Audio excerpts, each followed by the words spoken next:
Part 66. Terror Broadcast. Author, Chunji Dixiaolong. Chapter 659. 24 Templars, 8 priests, and nearly 100 auxiliaries. The prince turned his head and looked at Subai, who was hiding beside him and observing the escort team, and said helplessly, "This iron plate is a bit too thick. Let's talk about their strength first." Subai didn't know the specific strength of the Templars. Although Subai had entered the city before and saw the Templars riding away from him, this fairy tale world was such a mess. As long as the other party didn't use his strength, the audience cannot judge the strength of the other party through the breath, and they don't even know whether the other party is an ordinary person.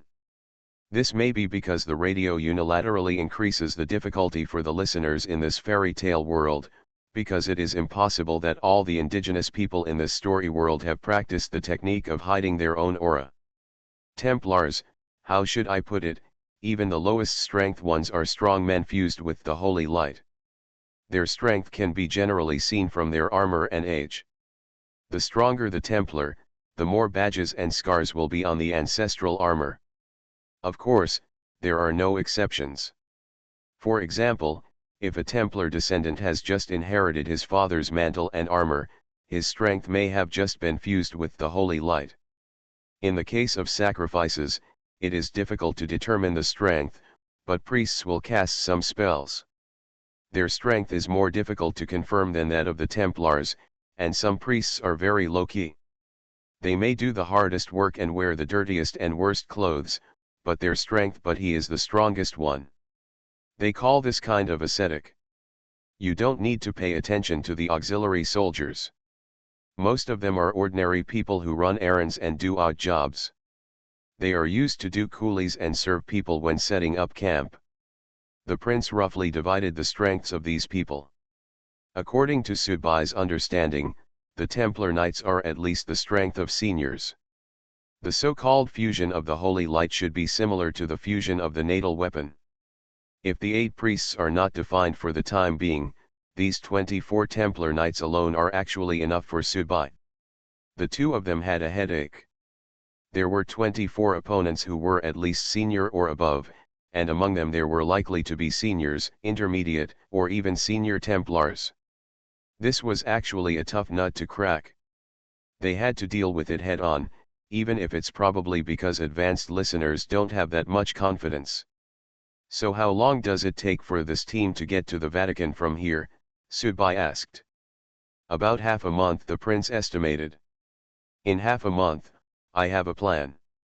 We can follow them first and wait for them to leave for a few more days before we start a sneak attack. The purpose of the sneak attack is not to kill them overnight, but to break them up and attract them out. We only have 2 individuals, so our greatest efficiency is to spread them out as much as possible and eliminate their effective forces one by one. Only in this way can the strength of this escort team be weakened to the greatest extent. In one breath, they cannot be defeated at all. This is the only way." The prince nodded. The prison car was covered with black cloth, and there should be restrictions on it, but I can roughly guess that there are probably less than 10 nobles in the clan, including my mother, being held captive in a car.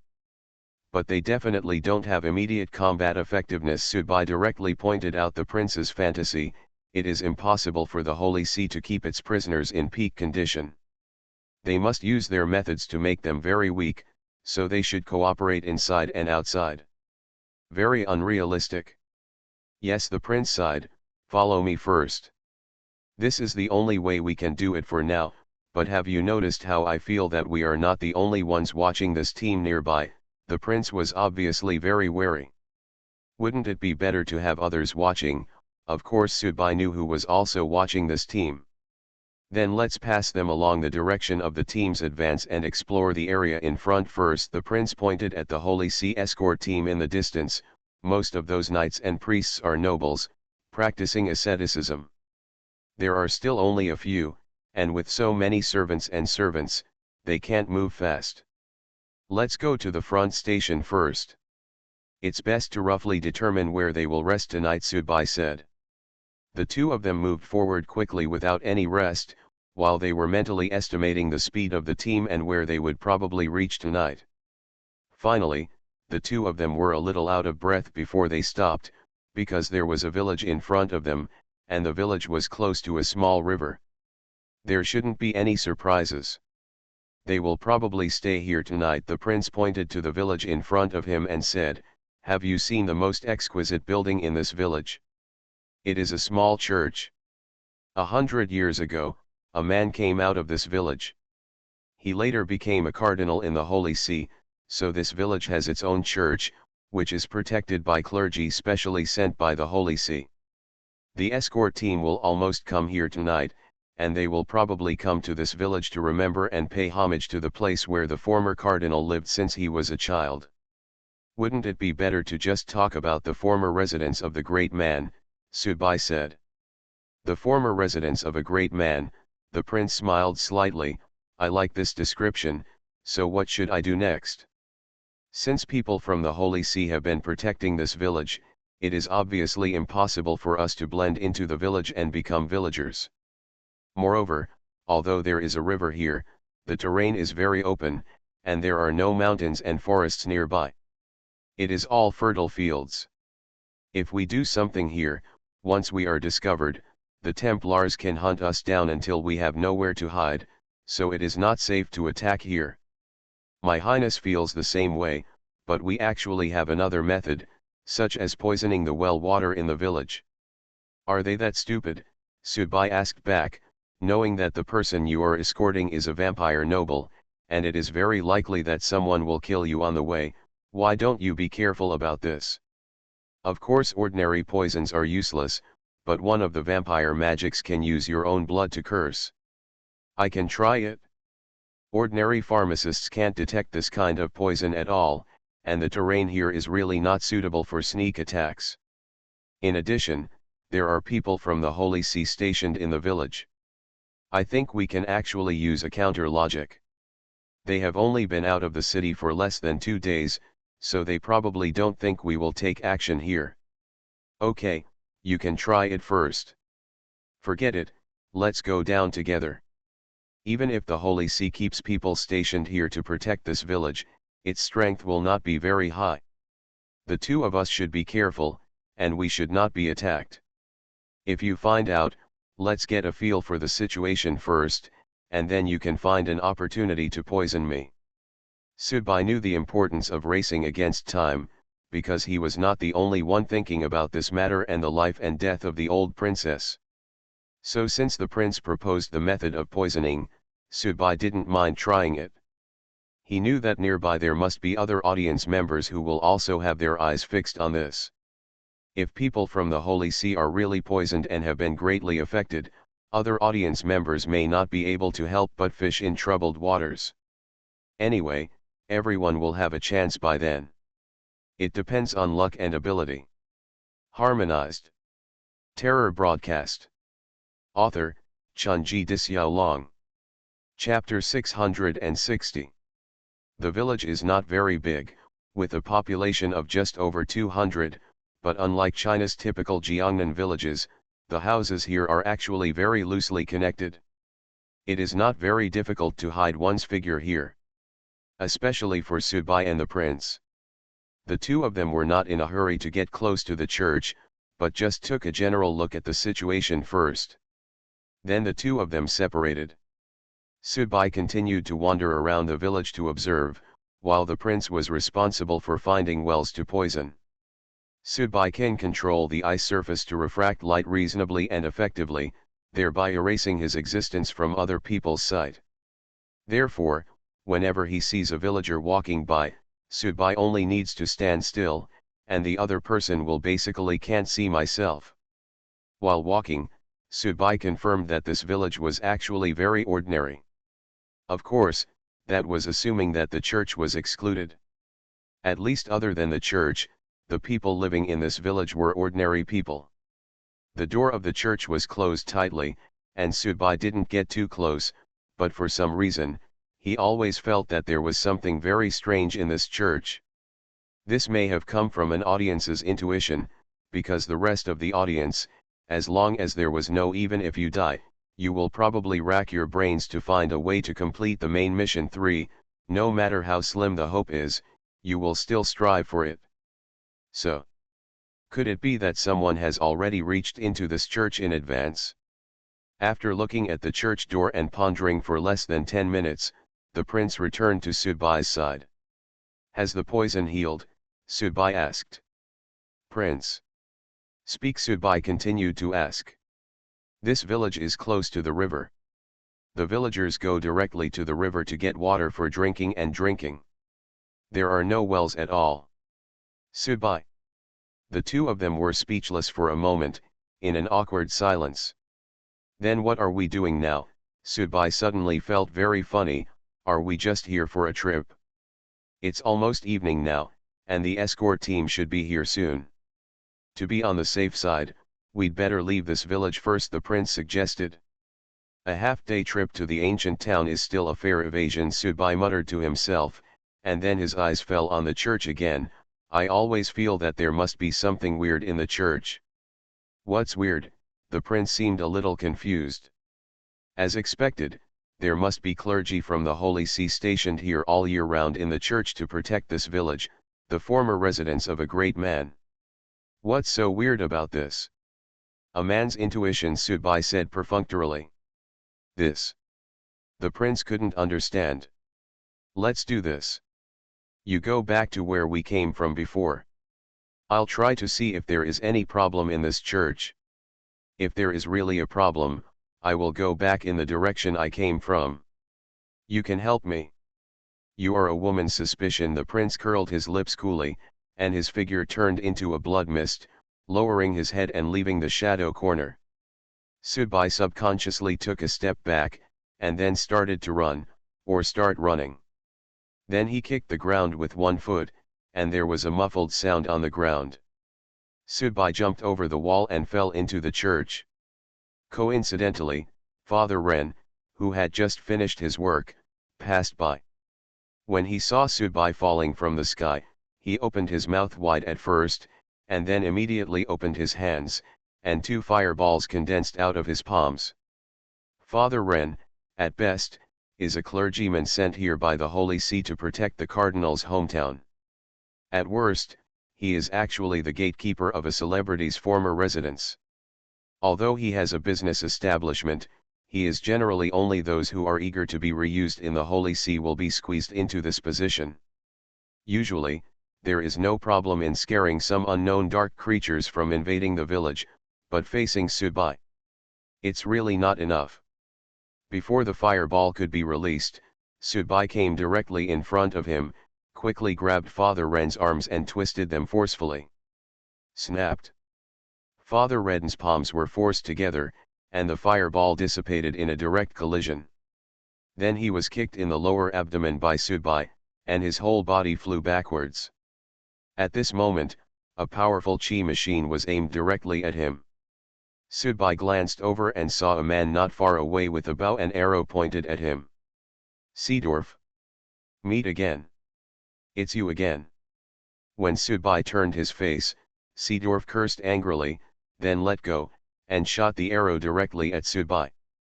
Sudbai did not have a good attitude to catch the arrow directly. Instead, he chose to avoid it. Turning to one side, the arrow flew past Sudbai and hit the wall. Boom! There was a loud noise, and a large piece of the wall collapsed. The sound of the explosion spread into the house, but the hot-blooded Mark was still sprinting insistently. He felt that Saldiva under him was like a vast ocean. He was really enjoying it so much that no wonder no advanced listener can resist Sardiva's temptation. There's a situation, Shaldiva shouted. I'm almost here, Seedorf and the others are outside. Mark really didn't want to stop at this time. Boom. Sardiva kicked Mark away, and with a pop sound, the thing made a sound as if it was pulled out of a water pipe. How can a lowly guy like you survive and become a senior? Sardiva pulled out one of her hairpins, and her whole body immediately turned into a thick pink mist and penetrated through the gaps in the house.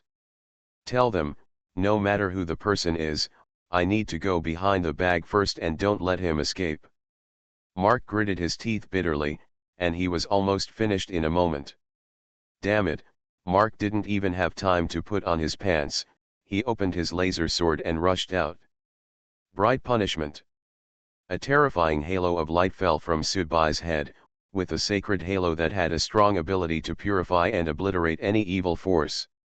Sudbai clenched his fists with both hands, and the black dragon scales covered his hands. He rose up and hit the aperture with both fists. The aperture immediately collapsed, but Seedorf's second arrow had already been shot. This time, Sudbai had no way to dodge in advance. The Hellfire shotgun appeared in his hand and pointed at the arrow and pulled the trigger. Boom! The arrow exploded in mid-air, but the energy still spread out and hit Sudbai, causing Sudbai to fly backwards in the air. Mexia held the wand and continued to recite the spell. The next spell was also prepared. Both Seedorf and Mexia were senior people who were on the inside. At this time, the two of them joined forces, unless Sudbai was willing. Pay the price of serious injury, otherwise it will be difficult to cause absolute damage to them. But this time, Sudbai just came to pull grass and hunt rabbits. Now that the rabbits are out, Sudbai doesn't have to fight to the death. Although he doesn't know what method he relies on, Sudbai can probably guess that since the other party is hiding in here, it is obvious that the church and the clergy in the church have been successfully conquered. They plan to take advantage of this convenience and opportunity to attack the old princess.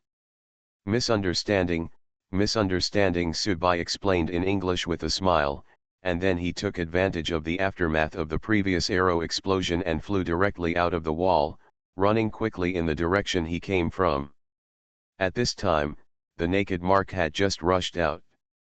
Seedorf and Mexia didn't even look at Mark, nor did they care whether he was wearing clothes. They were not so boring, nor so vulgar. In fact, they could see the reason why Sardava asked Mark to stay and do that. This kind of thing is not to say how slutty Sardava is, but that Sardava wants to absorb Mark's energy, and Seedorf and Mexia see that Sardava has made so many contributions to the team. On the other hand, naturally they didn't remind Mark, whose presence and IQ were not that high in the team. Mark himself, on the other hand, had no idea at all. He thought it was just an ordinary physiological venting between listeners. This kind of thing often happens between male and female listeners in the real world and the story world. Sardava said to continue chasing, but she went first and flanked her, Mark said.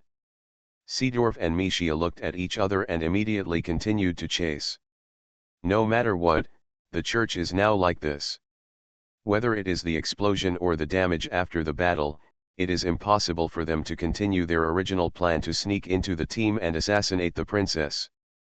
And Sudbai, who ruined their plans twice in a row, he was unwilling to let it go. At that moment, Mexia waved his staff, and a magical blessing appeared on both himself and Seedorf. As a result, the speed of the two people suddenly increased, and they quickly caught up. A woman's figure appeared on the mountain. Colonel Sardava is a wise woman. Although she is not as holy as Athena, she also has her own unique wisdom. Otherwise, it would be difficult to seduce her just by relying on Fang Zongshu. Interesting for those advanced listeners. At this time, she could clearly sense that several powerful auras were coming towards her location. From this point of view, she chose the right position to outflank. However, at this moment, a cold breath suddenly appeared behind Sardava. "Miss, who are you waiting for?" When she heard a man's voice appear in her ears, Sardava's tense heart immediately relaxed a lot. As long as it was a man, she had a way to deal with it. "Call." A soft gasp came from Sardava's mouth, and the gauze covering her body fell down, and at the same time, wisps of pink mist began to be released. Puff. Sardava was stunned for a moment because she felt 5 sharp nails piercing into her back. How can it be? Isn't he a man? How could he not be affected by himself at all? "Little sister, what are you doing taking off your clothes?" The prince's nails stirred in Shardova's back. Hey, I don't like women. You are listening to novels at Bless Up channel. Wish you happiness and luck. Please subscribe to receive new novels. How do you feel about this novel? Please like and leave a comment. Terror Broadcast. Author, Chunji Disyao. Chapter 661. Saldova's body disintegrated in an instant and turned into a pink mist again, but the mist seemed a little thin now. It was obvious that the prince's almost unaffected blow without hesitation still injured her. After all, Saldova didn't expect to meet a man with such taste in the story world. Little sister, I can do it too. As soon as the prince finished speaking, his whole body turned into a blood mist, and he chased after him, like a big bad wolf chasing his prey. The thick blood mist and the pink mist started a chasing game. On the other side, Sudbai was running fast, and the two people behind him were chasing Sudbai like candy. Well, Sudbai didn't complain now about why they were staring at him. In fact, if he thought about it from his perspective, Sudbai would also chase after him. After all, he ruined their good deeds twice in a row and almost let them go. The harvest in this story world is in vain, and even the best-tempered audience will get angry. Although they have also completed the main mission 1, the reward for the main mission 1 is only 1 story point. This 1 story point is worse than not having it. After working hard for so long in a story world, just getting 1 story point back is is a slap in the face. The chase between the two sides lasted for a long time. Sudbai did not see the prince who responded to him, which made Sudbai a little strange. Sudbai could not have expected that the prince had gone to playtailing with the young lady who was trying to seduce him, but at least the prince had already helped Sudbai pull out a nail in the road, which could be regarded as a contribution. Still chasing. There was a hillside in front of him. Sudbai looked behind him and saw that Seedorf and Mexia were still hanging on to him. Seedorf and Mexia did not answer. Action was the best answer. Whether it was public or private, Sudbai was the person they had to kill. The chase continued, but Sudbai was the first to stop, because when he reached the top of the slope, Sudbai saw the escort team in front of him, 24 Templar Knights. The armor reflected the stunning light in the afterglow of the setting sun. When Seedorf and Mexia saw Sudbai suddenly stop, they were not stupid. They immediately separated on both sides to surround Sudbai, but did not take action directly. The two of them looked forward together, escorting the team, not far ahead. Far away. Sudbai spread his hands. Now we can continue to fight, and then attract the attention of the escort team over there. There are 24 Templar Knights. In a place like this, a few charges can trample us into pulp. Seedorf had a look of reluctance on his face. He knew that what Sudbai said was right. If a war started here, they would definitely find it over there. Then more than 20 Templar Knights and those priests were in this open area. Except for the relatively low slopes and areas where there are no mountains or forests, the three of them really have only a dead end. But Seedorf still drew his bow and arrow, pointed it at Sudbai, and said coldly, "You ruined our plans twice in a row. I'm sorry, but I still want to kill you." The tone is firm and desperate. Mexia's face changed. She didn't know why Seedorf became so impulsive at this moment. As long as he shoots this arrow, its energy fluctuation will inevitably alert the escort team ahead, and then the three of them will be completely exposed in an instant. Sudbai's eyes lit up. He looked at Seedorf and said with a smile, "Hey, it's interesting. Generally speaking, in this situation, I should be the one to say this kind of thing. Why do I feel like you stole my line?" Sudbai's indifferent attitude further irritated Seedorf, but Seedorf still put down his bow and arrow. "This is my last warning to you. Each of us should do things according to our own abilities. If you continue to destroy things that interfere with us, I will never hold back next time and will definitely take your life." "Oh, I'm still scared." Subai shook his head. He thought he had found a similar person, but it turned out that he was also a fierce guy. He thought that he could use this desperate method and attitude to force himself to admit his mistakes and apologize, at least to suppress his arrogance. Giving yourself the impression that he is not easy to mess with. Never mind. Your bee is not finished. Let me help you keep pretending. Subai kicked the ground with one leg and rushed directly towards Mishia on one side in an extremely domineering and forceful way. Grass. Who wants to kill whose Cinderella first? You are in the first year of junior high school and you don't allow me to be in the 15th year? You speak so righteously, you are stupid, but you still have the nerve to accuse others. Come. I haven't encountered such a scene for a long time. I have been waiting for a long time. This is a true portrayal of Subai's heart. You, Seedorf, have already completed a take-off action, only to languish in the end. I'm here to teach you how to threaten people.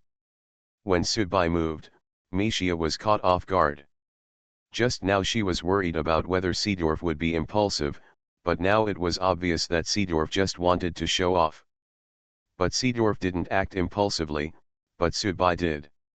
When a magician was caught off guard and approached by a warrior, the outcome was actually doomed, and Mexia suddenly fell into an absolute passivity. The three defensive barriers that Mexia had arranged in a hurry were instantly broken by Subai. At the same time, Subai's fist hit Mexia's left arm, and half of Mexia's left arm melted directly. Seedorf's arrow hit him, and he almost went crazy inside. He really didn't expect that Subai would be the first to take the initiative. How can you do this? Does this guy want three people to be buried together? Subai leaned on one side to avoid Seedorf's arrow, but the sharp energy attached to the arrow still caused a bloody gash in Subai's back. At this moment, the Templar Knights in front began to line up. As soon as there was a fight here, the escort team here naturally sensed it. Under the sunset, the Knights Templar. Charge. There's someone over there as Onel's personal maid. Nova follows Onel even when the team is marching. The rules of sacrifice are much fewer and much freer, while the Templars must abide by the Knights' dogma. When the team is marching, they must dress neatly and mount their horses to protect the team.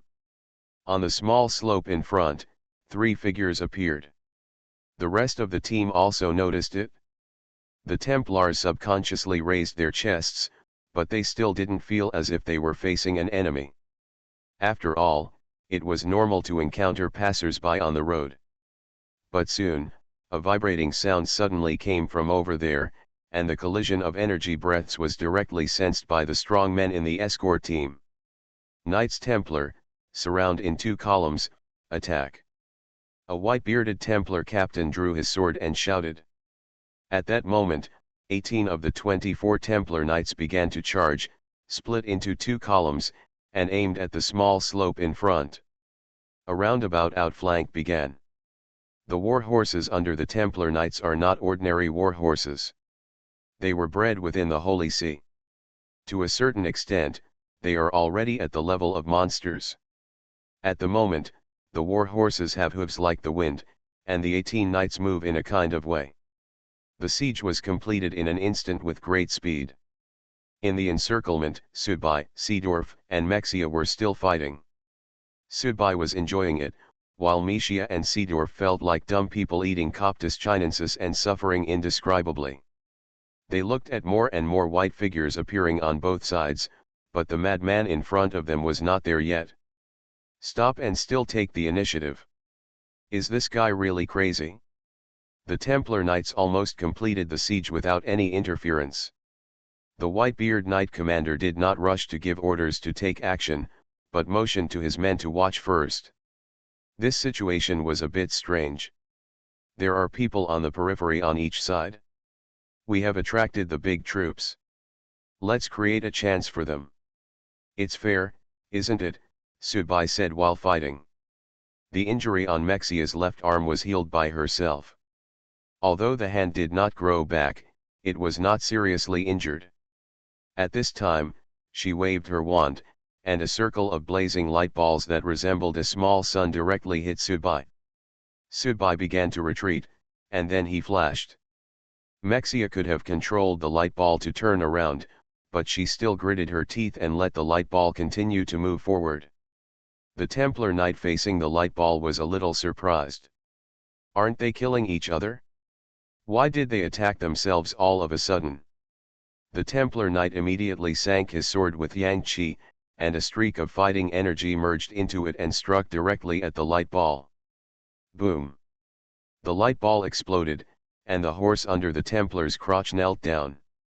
The Templar himself staggered for a while. The dazzling light set off when the light ball exploded also made everyone present blind.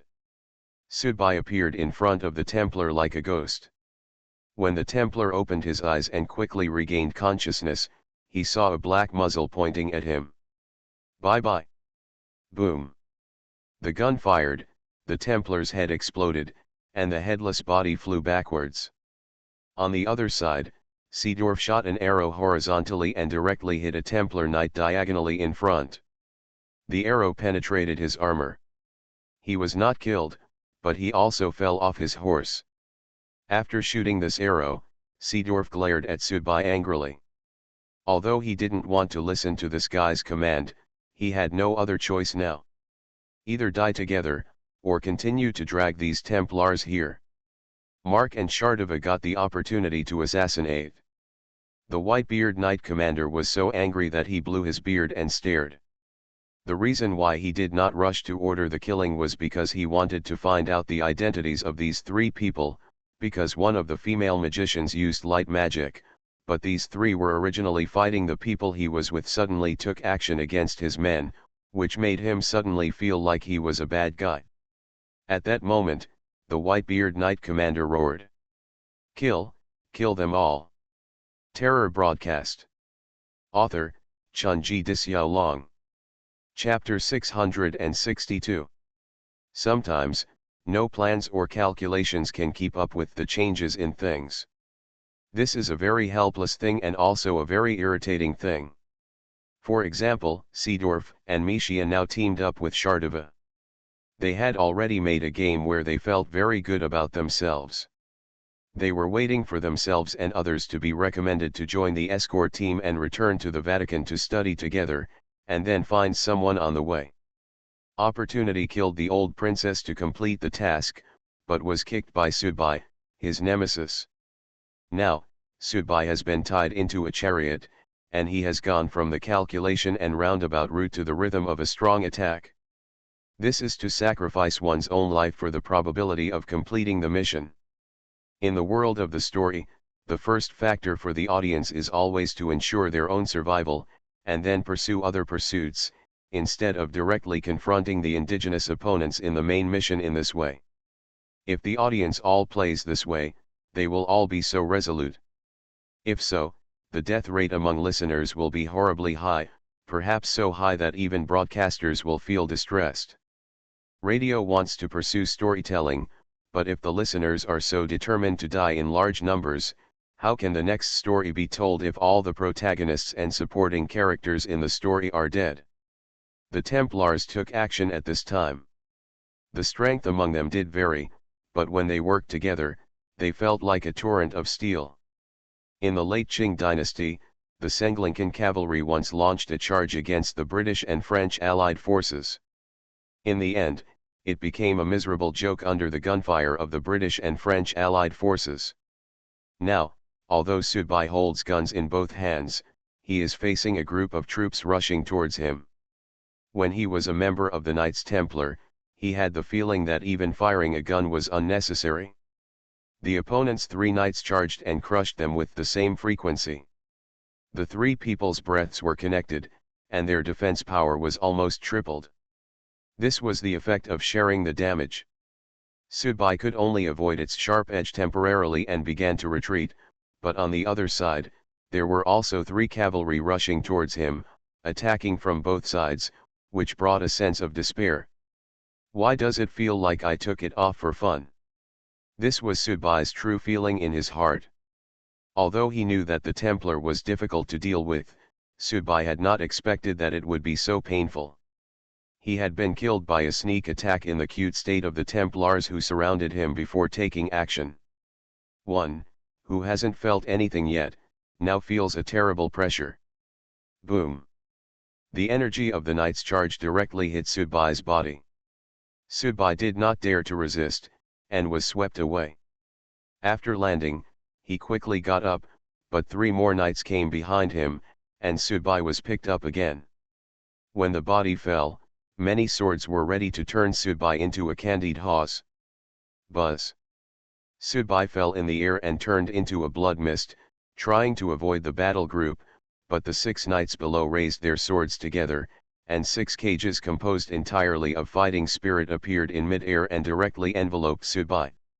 Even if Subai was in the blood mist state, he was unable to break through the fighting spirit cage, and had to keep falling down under the pressure of the fighting spirit cage. Below, 6 war horses snorted, obviously preparing to crush this overestimated enemy. Light barrier. Mesh's wand flew, and a gorgeous barrier appeared in front of him. However, amidst the sound of horse hooves, the barrier was instantly broken through. The 6 knights lined up in a row, crushing Mexia's magic with a decisive gesture, and at the same time, they crushed directly towards Mexia. Seedorf opened his bow and nocked an arrow, and fired 3 arrows directly at one of the knights. All 3 arrows were completely hit, but the knight only had a flush on his face, and the 5 companions around him also had a flush on their faces, and they continued the charge as if nothing was wrong. Damn, they can split the damage. Seedorf was almost desperate at this time. Subai killed one of them with a single shot before, and he also wounded another with an arrow. This made him feel lucky, but now it seems that he is still too naive. Boom boom boom. A square formation composed of 6 knights pressed directly over. Seedorf wanted to run, but found that the surrounding space was blocked by fighting spirit. The opponent was very fast and moved forward inexorably. Between Meshia's light barrier and the west after Dov's 3 arrows all failed to have any effect, this charge could actually resolve the battle here. It must be them, Nova whispered, standing next to Anil. Anil nodded, be careful, it may be a trick to attack the east and attack the west. Anil walked towards the prison car. At this time, he actually did not believe that the 3 listeners in front of him were really there to commit suicide and deliberately led the Templar Knights to commit suicide. Therefore, it was very likely that there would be others. People will come here to assassinate the old princess to complete the main mission. The old princess is Enli's forbidden love. The old princess must be killed, but not now. Enli must get the reward of the main task too. Enli even thought in his heart that if necessary, he can kill Nova first. And then kill the old princess himself. Although Nova's contribution is very small, there is a certain chance that she will get some rewards. Anil is not willing to lose a little reward.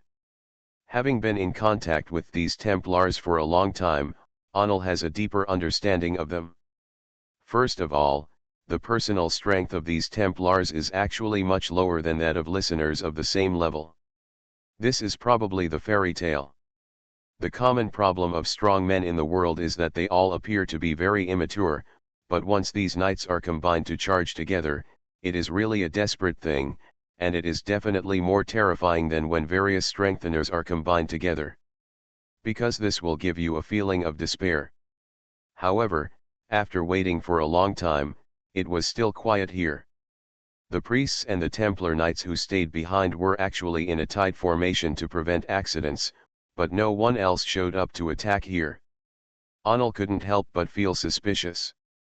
Could it be that the 3 listeners in front of her were really seeking death on purpose? But when he glanced down like this, Anil suddenly discovered that the old priest who was the lowest profile in the team and the worst in food and clothing had suddenly disappeared. The Whitebeard Knight commander's chest was heaving. One of his men died and another was seriously injured. These casualties would not have happened in the first place. The reason why they happened was actually because of his own stupidity. After returning to the Holy See, he will definitely be punished and scolded. Fortunately, the situation has actually been brought under control. These 3 people will undoubtedly die. Anyone who dares to challenge the Templar Knights of the Holy See will be crushed into pulp. Don't kill them yet. An old voice appeared next to the white-bearded knight commander. The white-bearded knight commander turned his head and saw the old priest standing next to him. The old priest wore greasy clothes. He was also responsible for cleaning and even doing laundry and cooking in the team. He was very low-key, even low-key. If he hadn't been wearing the clothes of a priest, he might even be an auxiliary soldier. Can't help but call him around. However, the white-bearded knight knew that this old priest actually had status and qualifications comparable to those of a cardinal in the Holy See. It was just because he made a mistake back then that the Holy See forgave him, but he could not forgive himself.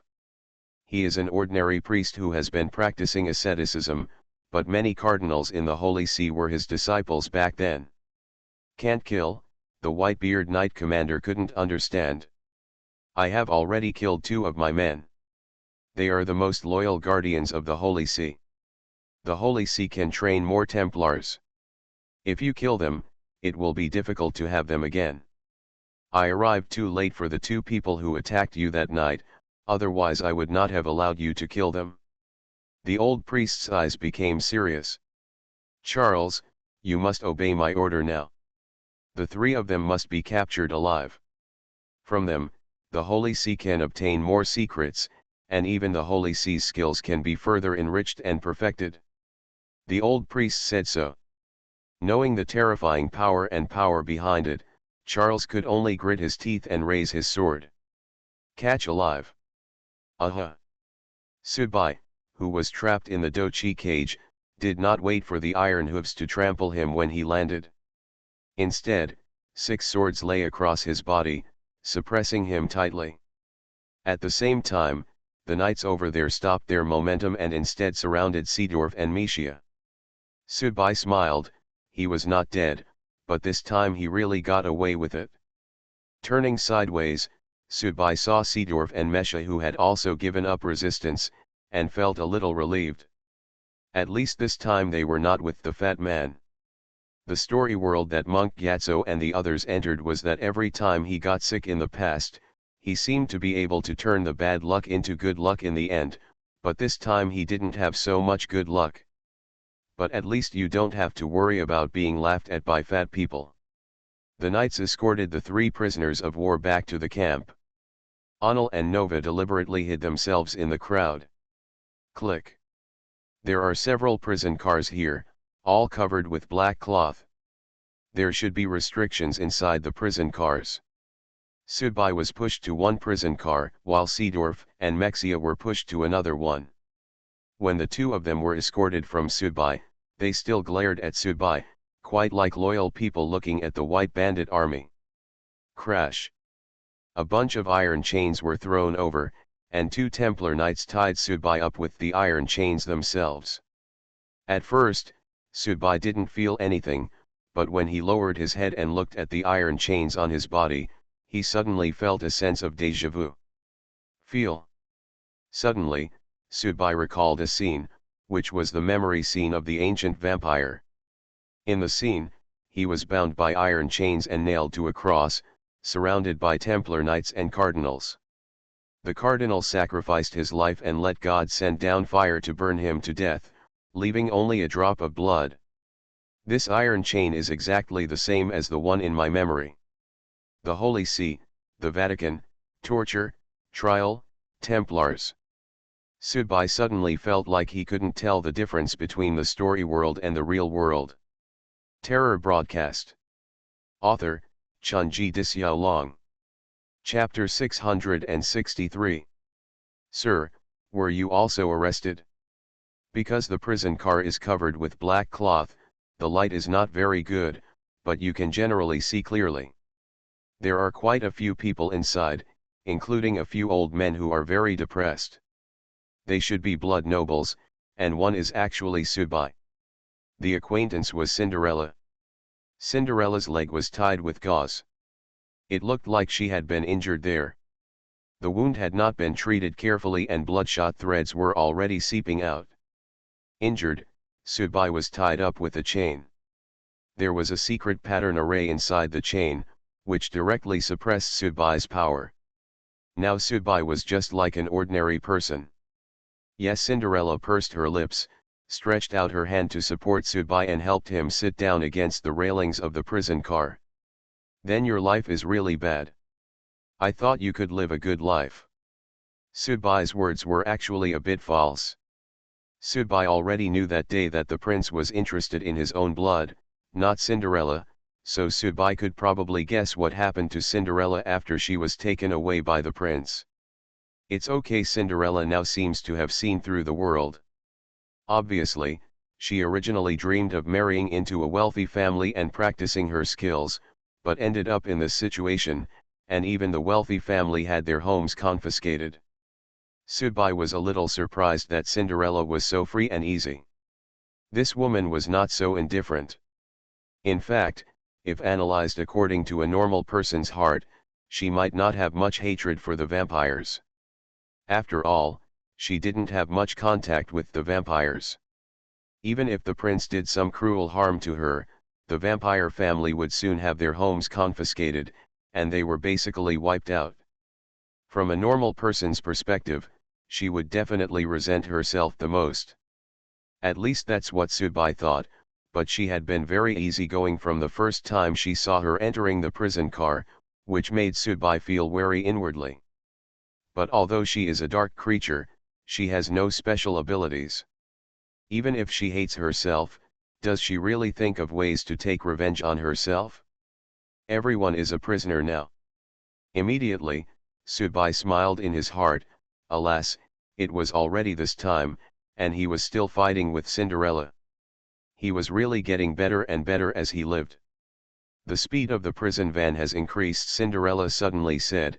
It's much faster than before. Subai nodded. He could actually roughly guess why the people from the Holy See didn't kill the three of him, but he was a little unsure.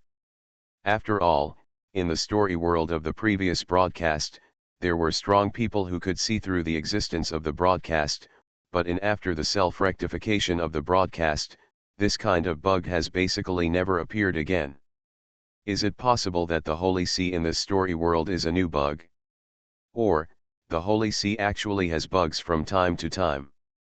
The broadcast may directly put a piece of God's clothes in this story world, and then can issue an oracle without affecting the balance of the story world to forcibly improve the storytelling of this story?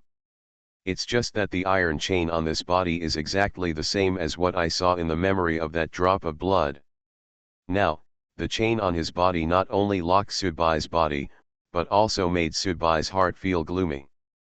Could it be that he would also be tied to the cross and face the heavenly fire from God? The marching speed of the team has indeed sped up a lot, and it has become a journey day and night without stopping. In this way, the time that Subai and the prince originally predicted to arrive at the Vatican in half a month may be shortened to 3 days. One part. The entire team was actually in a bit of misery, but the white-bearded knight commander did not dare to disobey the old priest's order, and kept giving orders to speed up and return to the Vatican. For this reason, the team did not hesitate to abandon most of the auxiliary soldiers and handymen, and traveled with light vehicles. Finally, one night 6 days later, the team entered a new kingdom. The white-bearded knight commander ordered not to rush tonight, but to stay overnight to rest, because the Vatican was in this kingdom, and it was only half a day's journey away.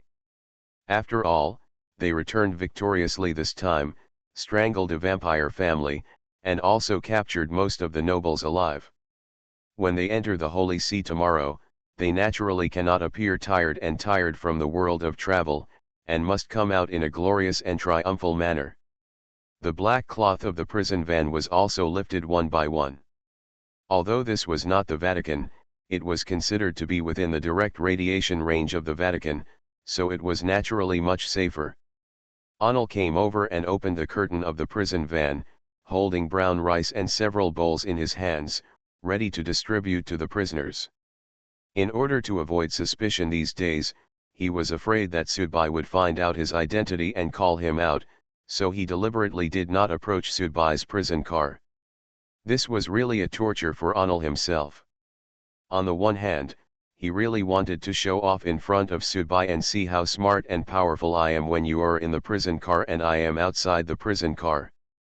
But on the other hand, Anil also knew that if he appeared too much in front of Subai, there was a high probability that Subai would see the clues. When the time comes, as long as Subai screams, he will definitely be exposed, because his identity is basically can't withstand investigation. However, it was over now and they were about to enter the Vatican. Once the prisoners were sent to the Vatican, it would be almost impossible for him to kill the old princess again.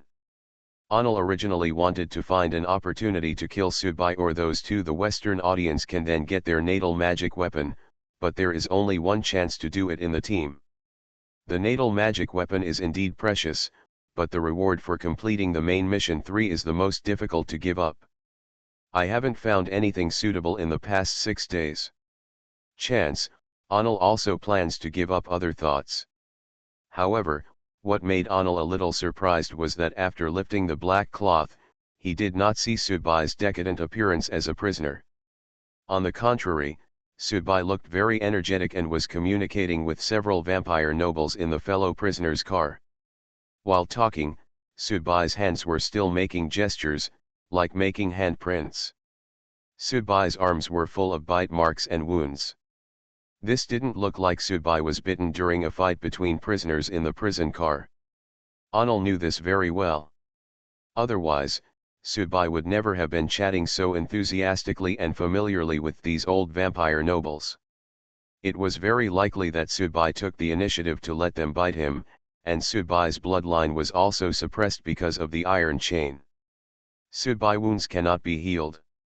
For a moment, Anil's brain was running rapidly. He was a smart man. No one could deny this, so he quickly thought of the whole story. He is using his own blood as a bargaining chip to learn the secrets of the vampire clan from these old vampire nobles. Anil took a deep breath subconsciously. He knew that he would kill the old princess later, but once he killed the old princess, the story world would end, and Subai would also be transported out of the story world. It really gave him an advantage. I have enjoyed the rewards of main mission 2 all by myself. I still have the opportunity to be alone with these old nobles of the vampire clan these days. I don't know how many vampire clan inheritance and techniques I have obtained. Damn it, you guy can't lose no matter what. Time to eat. Anil calmly threw away tens of thousands of brown rice, regardless of whether these vampires would eat it. Immediately afterwards, Anil carried the rice pail and walked towards the prison car of the old princess. This time, he could not even carry out his plan to secretly kill Nova. He could only let Nova share a little reward. For this, Anil felt unbalanced again.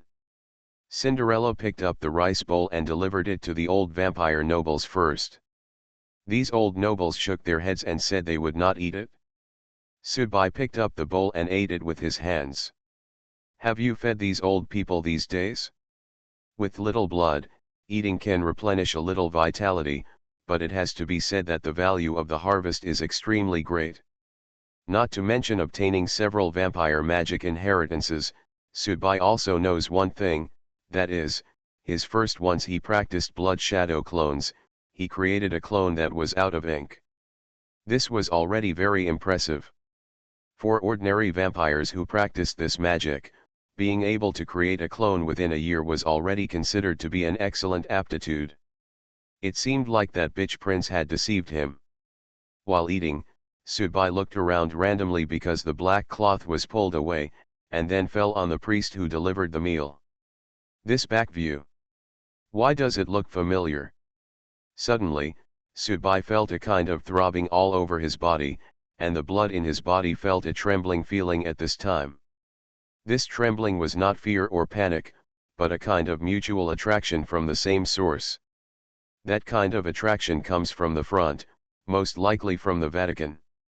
At the same time, in the deepest prison of the Vatican, a man whose whole body was penetrated by iron chains suddenly opened his eyes. His eyes were a little confused, because just now, he seemed to feel a vague sense of following. The power of one's own origin. How can this be? Is it that person, the owner of that drop of essence and blood? He is not dead at this time. No, or is there something wrong with the timing? Or did the broadcast refer to what has happened in the real world when designing this story world?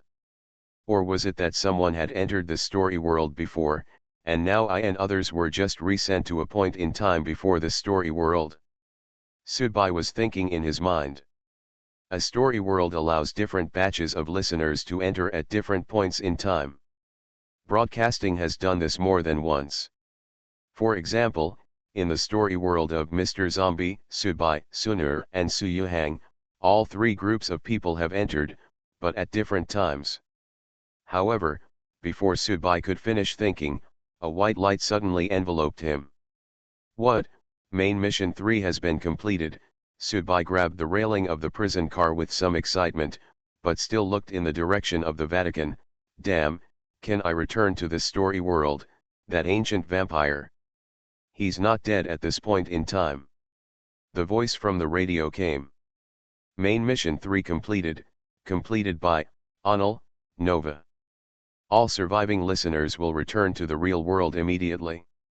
Main mission 2 rewards 1,500 story points. 2 qualify to return to the story world of Cinderella once. 3 qualify to enter the trial space once. 4 obtain the qualification to query the internal backend information of the official account 3 times. You are listening to Novels at Bless Up channel. Wish you happiness and luck. Please subscribe to receive new novels. How do you feel about this novel? Please like and leave a comment. Terror Broadcast.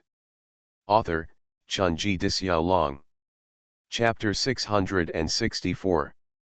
When returning, Sudbai appeared at the Urhai Lake, with the familiar Kangshan Mountain, the familiar Urhai Lake, and the familiar scorching sunshine, but Sudbai seemed a little confused. Where did that bitch of the prince wander to? How did Cinderella plan to take revenge on herself? What happened to the ancient vampire in the Vatican who had not yet been sent to the cross? In this story world, I obviously still have a lot of things that I haven't done well, and I haven't had time to do them. Some things I have just figured out, but they ended like this. This kind of ending was really unexpected for Sudbai, but it has to be said that in fact, this kind of ending was a kind of relief for Sudbai who was in the situation at that time. Otherwise, once he was sent to the Vatican, then Sudbai was really in a desperate situation. Furthermore, this is like a game. Some people are lucky, some play well, and some use smarter means to complete the task first and the game ends. There is really nothing to do. At this time, thinking back to the familiar figure, and then relating it to the people who completed the main task 3, Sudbai roughly guessed the answer. That guy has actually been hiding in the escort team. Even Sudbai, even as an opponent, Sudbai had to admire Enli's wisdom and methods.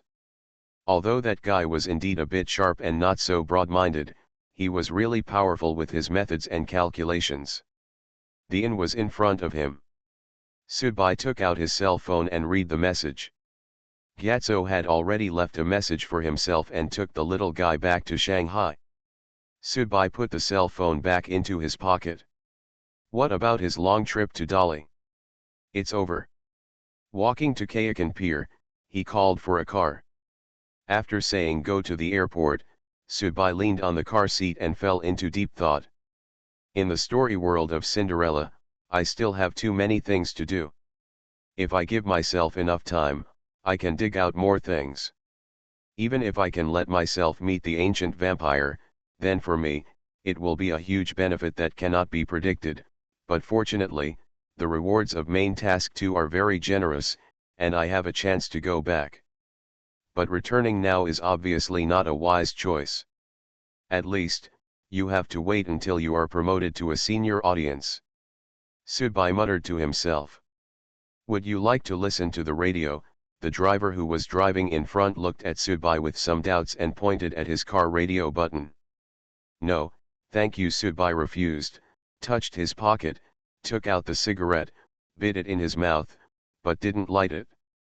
In fact, there is a very clear dividing line in the story world of Cinderella, that is, judging from the intercepted time points 1, 2, and 3 of the main tasks, the indigenous opponents that the audience can come into contact with and encounter are basically senior and experienced, or is the upper limit, so if you want to return to the story world next time, it will be difficult to make any breakthrough progress without the strength of a high-level audience. A row of Templar knights forming a square formation will be able to torture Subai to the point of no return. Lost temper. You can't rush this matter.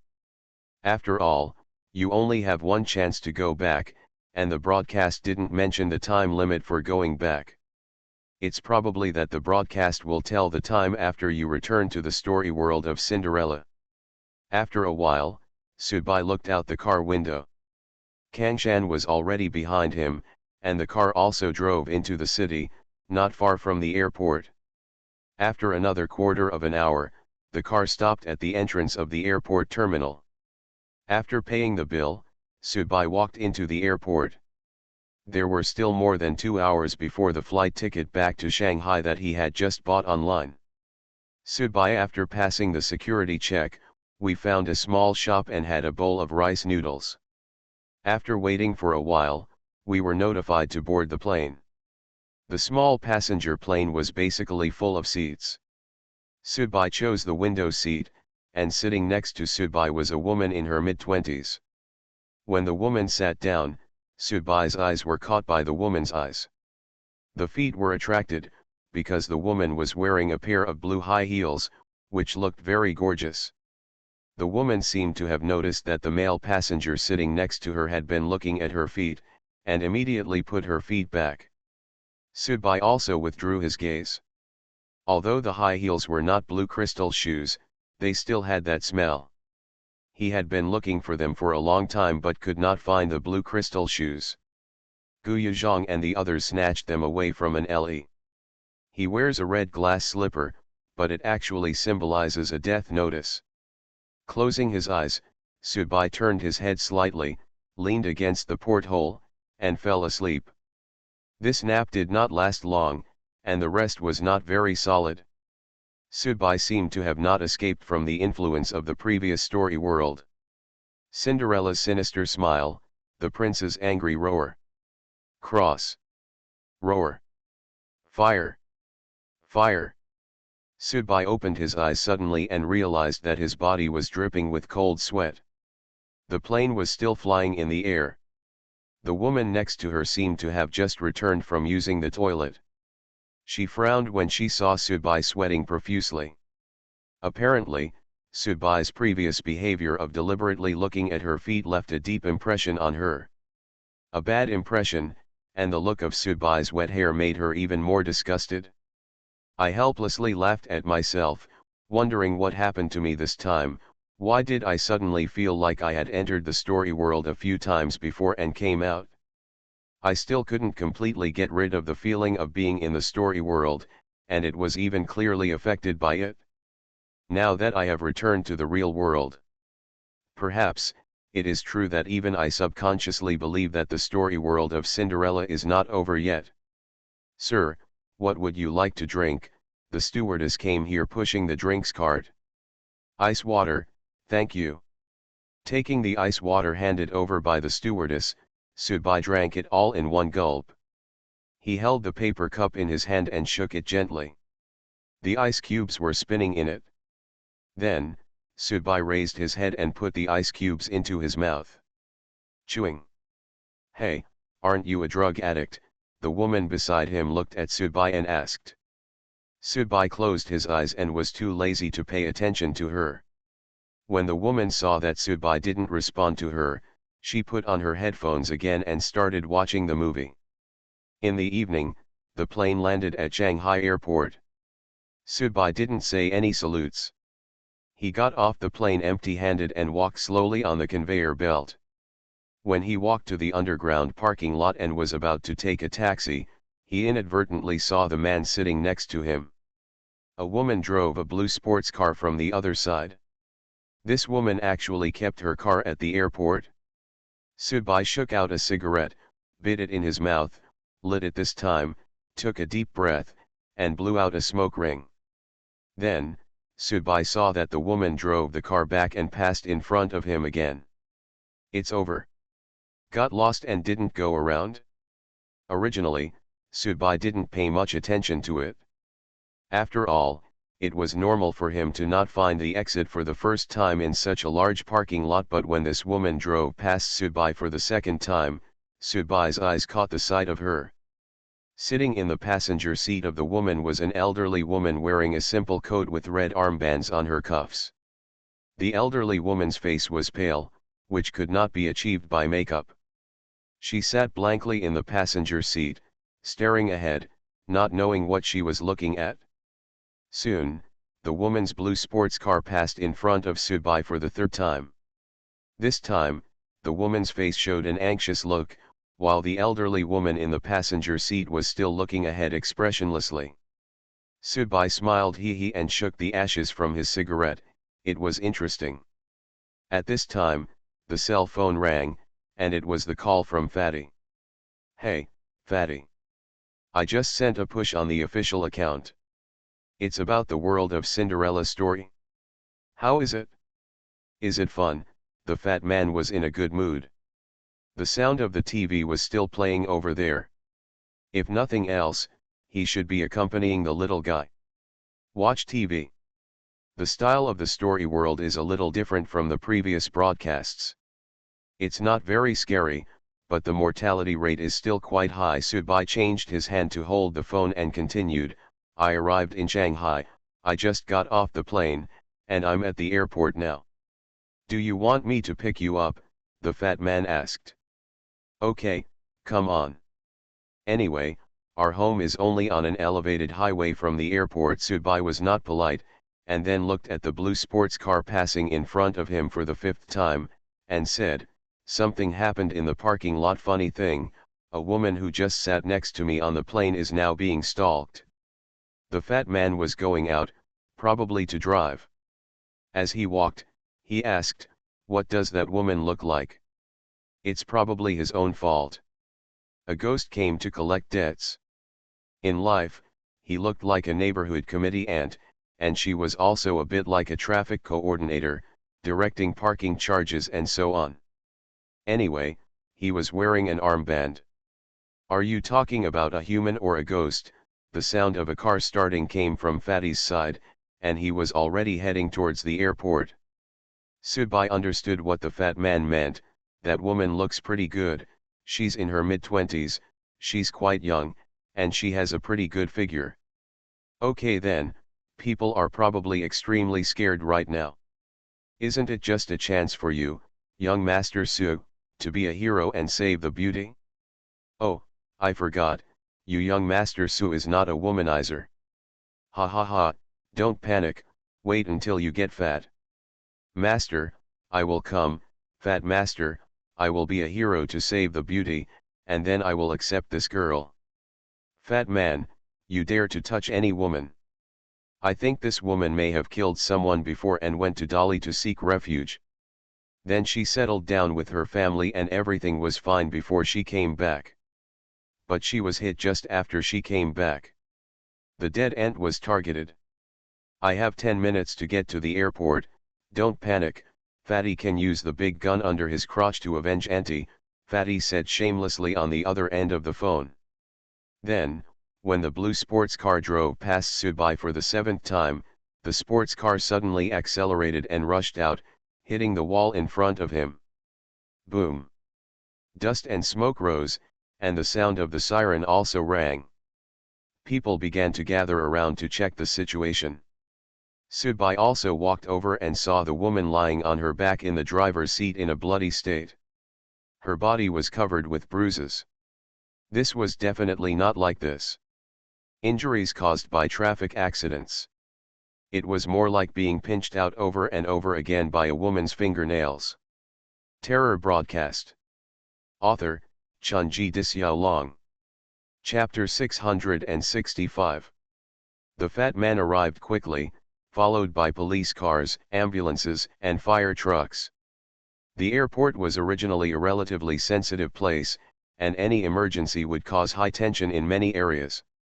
Rolling down the car window, the fat man waved to Sudbai, who was standing on the roadside.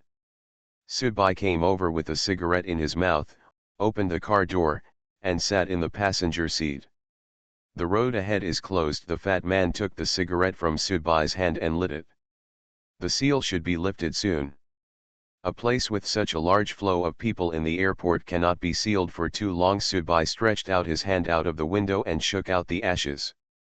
Are you interested in seeing the woman's body? What's so interesting about a corpse? The fat man shook his head. The flesh and blood all over my body has been pinched and turned out. I am very resentful. Sudbai used his mobile phone to connect to the Bluetooth in Fatty's car, and the music started to play. Tao is the way of humanity, Tao of gods, seek the way of the world, be it monsters or devils, the Tao of all is the best, smile far away, ghosts in heaven and earth cry and howl, how can the old mountains and rivers of the earth turn into a sea of blood? This is the theme song of a Chinese ghost story, called The Way of the World, and it is indeed very appropriate to release it at this time. According to your description, it seems that a ghost came to seek revenge and collect debts. This woman's death was not unjust. By the way, where did the ghost go after that? Has he dissipated? The fat man asked. It dissipates, and it will dissipate on its own after the debt is collected. That's good. There are complaints and revenge. If the world could really operate according to this law, it would probably be much more peaceful. The fat man sighed. He is a Taoist, so he is naturally more sensitive and sympathetic to these things. There's a car moving ahead. The road should be unblocked. Let's go home. Sudbai threw the cigarette butt out of the window. The fat man also started the car, but just as the car started to move, the fat man suddenly stepped on the brakes and the car body shook. Babai, that's wrong, there. Following the direction of the fat man's finger, Sudbai saw a woman standing alone, wearing a pair of blue high heels. That's a ghost, Fatty said with certainty. After all, Fatty specializes in magic, so he must be more accurate than Sudbai in seeing ghosts. Nonsense, someone who just died. Sudbai looked at the fat man and asked, can she become a ghost like this? And I saw that she had a lot of resentment on her body. It shouldn't be. A ghost who has the ability to haunt people to avenge and collect debts must have deep enough resentment. The person who was avenged should return to dust and go to the ground to report. It is rare to say that the person who is avenged is. It's impossible for people to turn into ghosts, and for their resentment to be so great. The fat man smashed his mouth and continued. Babai, did you really see that murderous old woman with an armband disappear? I'm not blind. I still have the ability to see ghosts now. The old lady with the armband turned into smoke and disappeared while sitting in the passenger seat after the car accident. Sudbai was very sure that although he did not specialize in the art of ghosts and gods, he had at least reached this level. He would not have any problem seeing ghosts with his own spiritual consciousness and the vampire's natural sight ability. Of course, even more it is difficult for Sudbai to judge high-level ghosts or illusions through his own naked eyes and pure spiritual consciousness. There's something wrong. This female ghost also has resentment. Damn it, what's going on? Dabai, why do I feel that the old lady with the armband is not just collecting debts? The fat man started counting with his fingers. Sudbai didn't know whether Fatty was an action that monks often like to do or whether he was calculating with cause and effect, but he was very interested in the guess that Fatty would make later. The fat man also noticed Sudbai's expression. He didn't explain anything and said directly, it's not that simple, Dabai, something messed up this line. Or is it cause and effect? Sudbai looked at the fat man and asked. It's not cause and effect, it's the Taoist deduction method, Fatty explained. Then Fatty realized that it didn't make any sense whether he explained or not. What should Sudbai think? Let's follow this woman and see. Look at what she will do. It's definitely not just a cycle of retribution. Why don't you go home and watch ghosts killing people here? Subai sighed. Okay, you get out of the car, I'll drive back first, and you slowly play with this female ghost. Dabai, do you still have humanity? Do you still have any sympathy? This woman's resentment is constantly accumulating. She will probably kill another person. Saving one life is better than building a 7-level pagoda, Dabai. I am a listener but not a believer. Who does she kill? What does it have to do with me? What if this female ghost is really just a weird one among thousands of possibilities? She doesn't kill people and just wanders around in this airport. This lonely ghost in the airport, why don't I go home and follow you here to waste time? If you don't want to leave, get off the car and satisfy your curiosity. I'm going home to see my son. Look, she moved, she moved. She was standing next to the scene of her car accident just now, constantly recalling the scene before her death. This is the ghost's way of strengthening her resentment. Now she has moved. Damn it, she's coming towards us. This guy must be mentally ill. Subai was also a little speechless. She and Fatty were sitting in the car. None of them were lonely ghosts who could look at existence. If this female ghost really wanted to come here to kill someone to vent her anger, then it would really be herself. If you are looking for death, no, you are already dead. That is the end of seeking death and not being able to reincarnate. Dabai, you said you sat next to her on the plane.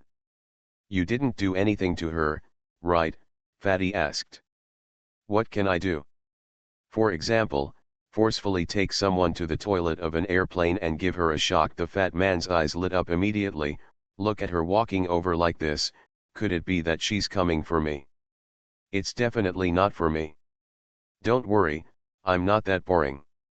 I just came out of the story world and found a woman to vent my negative emotions. The two of us are currently in a state of restraining our breath. She can't see that we are. I think she may be here to hitchhike. Have you ever heard of a ghost hitchhiking?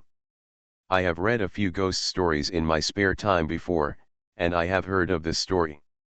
Okay, let her get in the car and take a look. If she starts haunting you as soon as she gets in the car, it must be something you did to someone on the plane.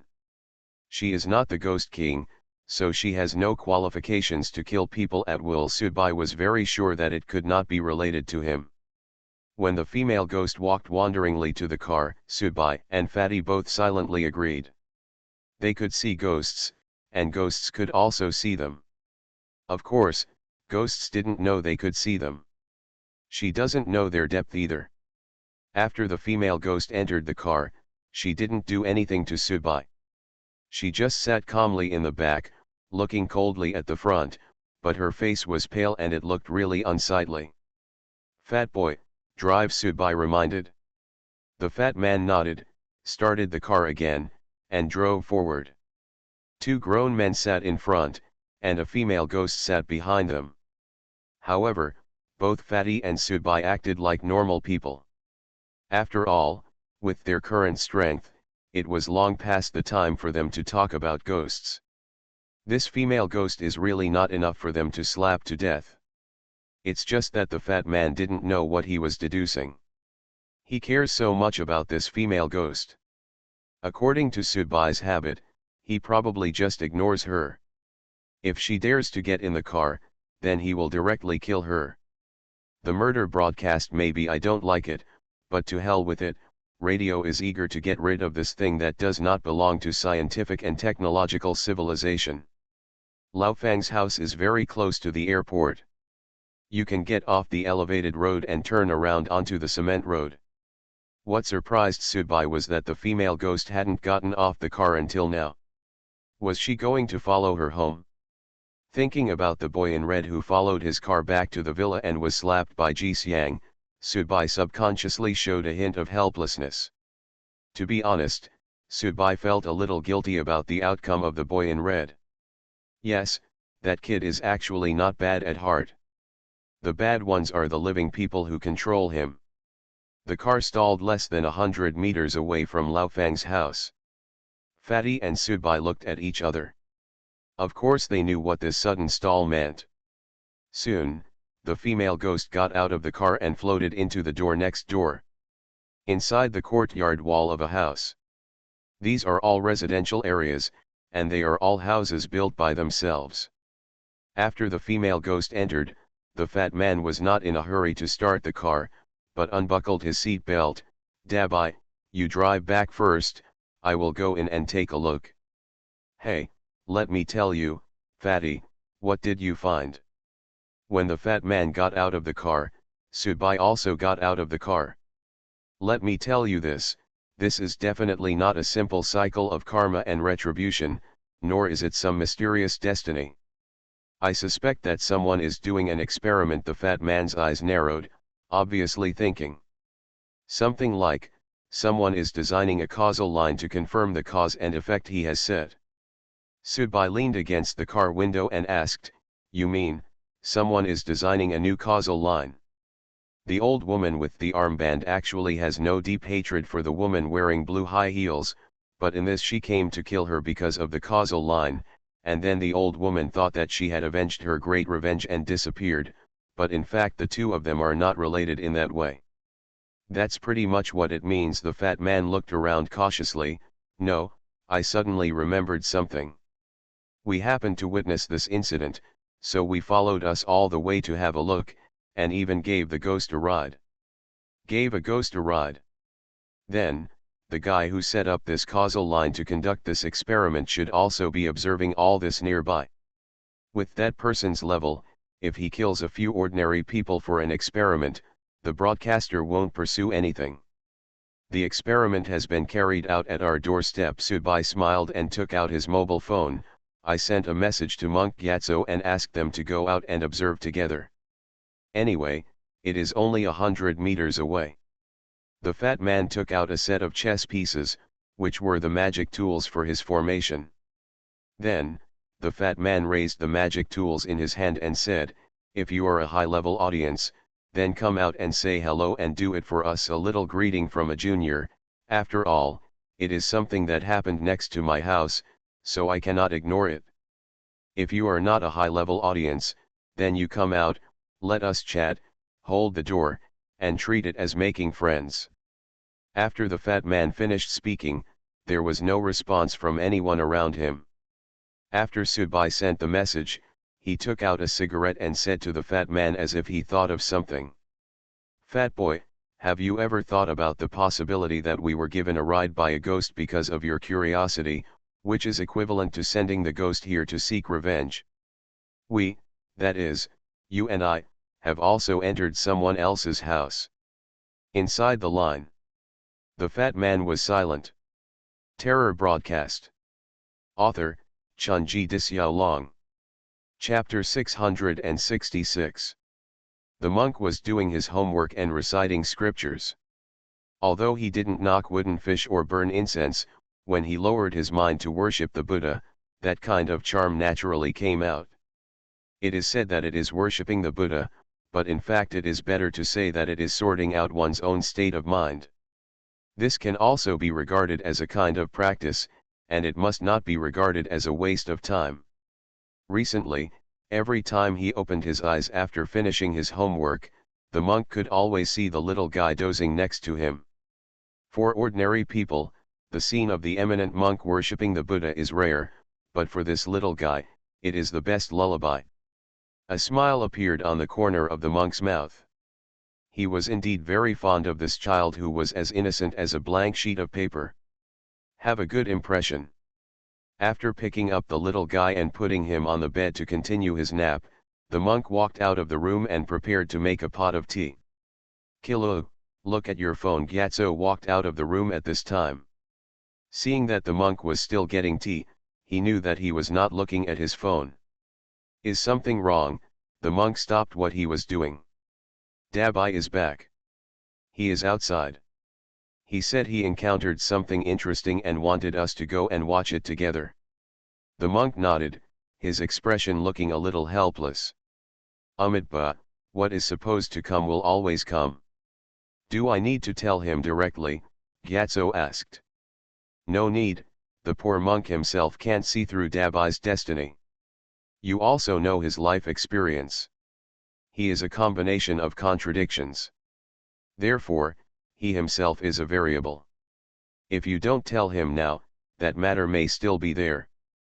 There is room for change, and there may even be a possibility of success.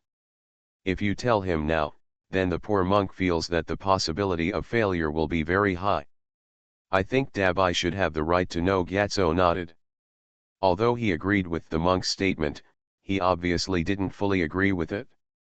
The monk put his hand on Gyatso's shoulder and said seriously, if Dabai knew that he had just come back from the story world and had just gotten off the plane, and was being plotted, what do you think his reaction would be? Looking around, the monk's eyes lingered in the living room. By then, friendships and relationships may not matter to Dabai. What a headache! Gyatso took out a bottle of mineral water from the refrigerator and took a sip. Kilv, do you think it can be successful? Let's not talk about success, at least make sure not to fail, otherwise. At this point, the monk shook his head, obviously not very optimistic about the current situation. Jixiang was still at home, so the two of them left Lao Fang's house and walked outside. After walking a few steps, they saw Fatty's car parked at the door of a residential house. Subai was leaning on the car door smoking a cigarette, and Fatty was thinking about it. The gods were arranging the formations. Fat man Gyatso opened his mouth to say something, but the monk stepped in front of the fat man. This step interrupted the fat man's opportunity to set up the formation. Among the four, the monk and the fat man were the two who were good at formations. Therefore, the monk was able to interrupt the rhythm of the fat man's formation in the least obvious way. Monk, you're so stupid, I've almost finished setting it up. Obviously, the fat man saw the monk's deliberateness just now. What's going on? The monk asked. Subai frowned. He noticed that the monk and Gyatso seemed to know something. Could it be that the experiment the fat man mentioned was done by the monk and Gyatso? But that's impossible. If it was the monk and Gyatso who did it, they wouldn't be stupid enough to bring it to the door of their house and let themselves and the fat man bump into each other. It's even less likely that they would be so big-hearted as to let themselves and the fat man collide. Become a part of this experiment, because this is not in line with the level of the monk and Gyatso. Both of them are very smart and sinister characters, and it is impossible to play with fire like this. The fat man told the whole story, while Subai continued to smoke, but kept paying attention to the reactions of the monk and Gyatso. However, after losing the intention to interrupt the fat man's arrangement of the formation, Subai really couldn't tell anything from the faces of these two foxes, and the level of the monk and Gyatso was not that high. Then we can go in and take a look first, or leave it alone. The monk said these two suggestions, but on the other hand, he denied the fat man's intention of directly setting up a formation outside to refine the female ghost to death. That's so boring. The fat man looked a little dissatisfied. Why should we give him face if he doesn't give us face? So what if he is a high-level listener? We can slay demons and defend the law and do justice for heaven, but he can still win. Are you going to take revenge on us for this? The fat man stared into the monk's eyes as he spoke. It seemed that not only Subai had noticed something strange about the monk before, but also the fat man. This is an opportunity for the fat man to tell the truth to the monk, because maybe the fat man is also worried in his heart. Is this a trick played by the monk himself? But the monk seemed a little helpless, but he still insisted. Anyway, the poor monk still thinks that we should go and check the situation first. Gyatso stood next to Subai at this time and watched the monk communicating with the fat man. How did you feel about the last story world? Gyatso asked Subai. It's okay.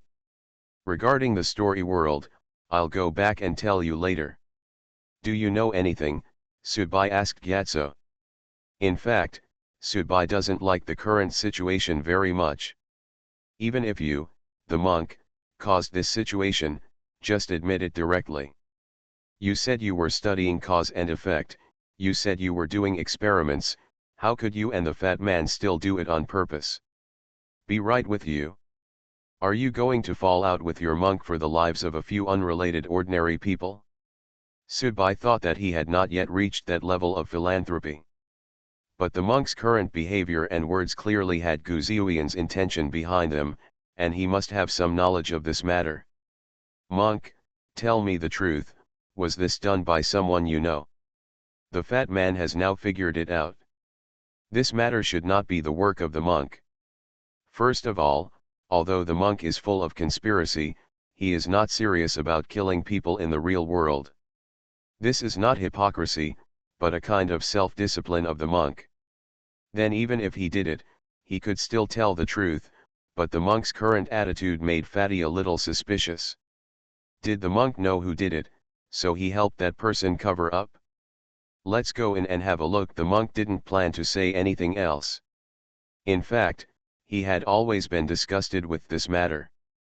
This may be a kind of mental misophobia of the monk. The iron door was unlocked, so the monk pushed it open. There were many pots of meat inside. Subai, Fatty, and Gyatso naturally followed the monk in. The aura of the female ghost was still there.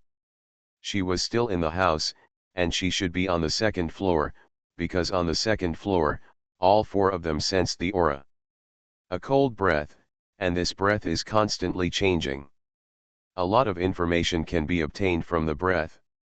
The changes in the breath at this time indicate that the female ghost's emotions are in a state of extreme fluctuation. The monk still walked in the front, Gyatso walked in the back, and in the middle were Subai and the fat man. The four of them went up the stairs together. In the master bedroom room, the yin qi was the strongest. The monk clasped his hands together and recited Amitabha, seeming to be struggling.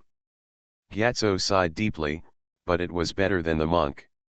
After all, Gyatso, the Buddha, had different rules and disciplines and the environment in which he grew up. He was more casual. In other words, he was more casual. Be more spicy. As for the monk, in the story world and the real world, he can plot against the audience at will, and he can also trick people to death in the story world, but in the real world, he really can't accept it when he sees an ordinary person die in vain.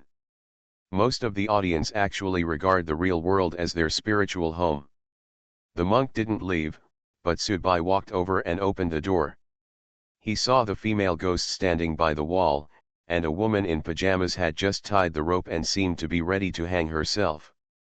The female ghost saw Subai, but her attention was still on the woman who was about to put a noose around her neck. Her resentment was boiling. As long as this woman died, the female ghost would be freed. Because her great revenge has been avenged, she can return to dust and return to earth. Now, the four people were standing by the door, looking at the scene in front of them. The monk is still struggling. Gyatso was still hesitating. Subai looked on with cold eyes. The first one who couldn't help it was the fat man. Suffer it, suffer it. Such a tender girl, you three are so cold-blooded. No matter what the character design is, you can really watch such a tender girl hang herself to death. The fat man pushed past Subai and the monk and walked in. A piece of talisman was thrown out of his palm and hit the female ghost. The female ghost let out a shrill scream and was immediately shaken. Then the fat man kicked the chair over. The woman fell down and passed out on the ground, but her life was not in danger. The monk and Gyatso looked at each other, as if they were not expecting this result. Subai, on the other hand, walked in calmly, like a tourist. Okay, Fatty, this time you let me see another side of you besides sex. The fat man picked up the woman and threw her on the bed. He didn't do anything to the woman, but looked at the monk strangely. Monk, you don't want to save me? Are you not that cowardly? Are you afraid of offending the big shot doing the experiment? The monk pursed his lips and did not answer. Subai yawned, walked to the window sill, and opened the curtains. Suddenly, he found a talisman stuck on a hidden position on the curtains. Sudbai's face suddenly became serious. He looked at it. This talisman, and then looked at the talisman that the fat man had just beaten the female ghost and dropped on the ground. "Fat man," Sudbai said calmly. "What's wrong, Dabai?" The fat man looked at Sudbai with some confusion. "What's wrong?" Sudbai stepped forward and kicked the fat man in the lower abdomen. The fat man flew backwards, denting the wall. Then he held his stomach and looked at Sudbai in confusion. A wisp of blood came from the fat man. The corners of his mouth overflowed. Are you sick? You are listening to novels at Bless Up channel. Wish you happiness and luck. Please subscribe to receive new novels. How do you feel about this novel? Please like and leave a comment. Terror Broadcast. Author, Chunji Disyao. Chapter 667. The monk didn't say anything, and Gyatso still stood there calmly. They didn't come to break up the fight, but this in itself actually showed an attitude. The fat man wiped the blood from the corner of his mouth, looked at the monk and Gyatso, and then at Sudbai who had just kicked him away. He was not stupid. In fact, the fat man was very smart, so he did not continue yelling at this time. He scolded Sudbai for kicking him, but he took the initiative to hold his stomach and walk to the curtain. Soon, he saw the talisman paper stuck in a hidden position behind the curtain. How could it be like this? It's impossible, the fat man said to himself, his face full of disbelief. Then, the fat man bent down and put his head under the bed, reached out and peeled off another talisman. A person's drawing of symbols actually has his own distinctive style, just like those calligraphy and paintings of famous people. Anyone who is familiar with and aware of it can completely recognize whose handwriting it is. The fat man's eyes began to move constantly, obviously thinking deeply. Then he stood up, pointed at himself, looked at the monk and Gyatso and asked, Did I really do it? The monk clasped his hands together and nodded. I didn't expect that you would destroy the game you arranged. To a certain extent, this is actually the best result, because whether it is me, Qilu or Sudbai, if you take action forcefully, it will actually be harmful. About you. The fat man gritted his teeth. I erased my own memory. Then, I regarded myself as a link in this causal line. Used myself as a test subject. For it. Before the fat man could finish speaking, Sudbai lifted him up with one hand. Although the fat man was very heavy, it was nothing to Sudbai. Fat boy, you are so brave now. I just came back from Dali and have you plotted against me. Looking at Sudbai's eyes, the fat man was a little afraid, because he felt guilty. All this should not be framed by others. First of all, there was no need for the monk and Gyatso to frame him, and the rest of the audience was not so free. Think about the monk before. Reaction, things are actually very clear.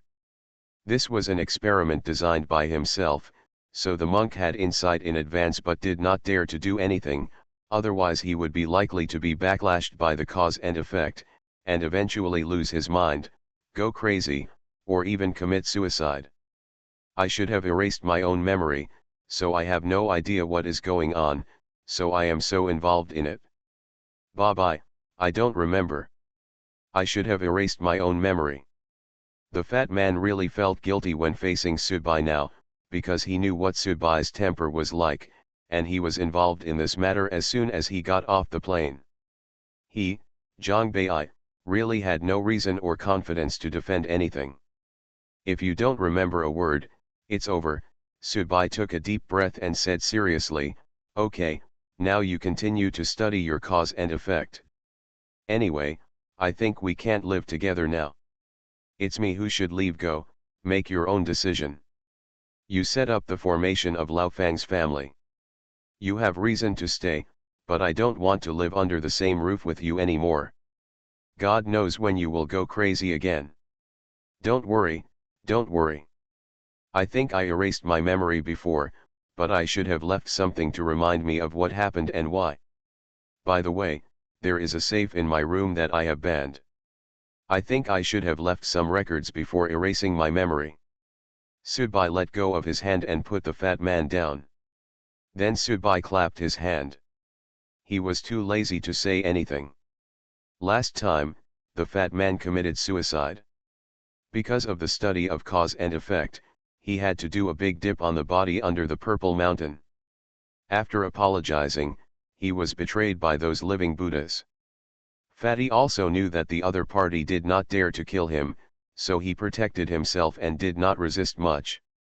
And that incident almost killed Sudbai, the monk, and Gyatso. Although Fatty did it afterwards, there were a lot of things that I wanted to remedy, but I, the monk, and Gyatso just turned a blind eye. But this time, Sudbai is not going to endure it any longer. Sudbai still remembers clearly how Lan Lin died.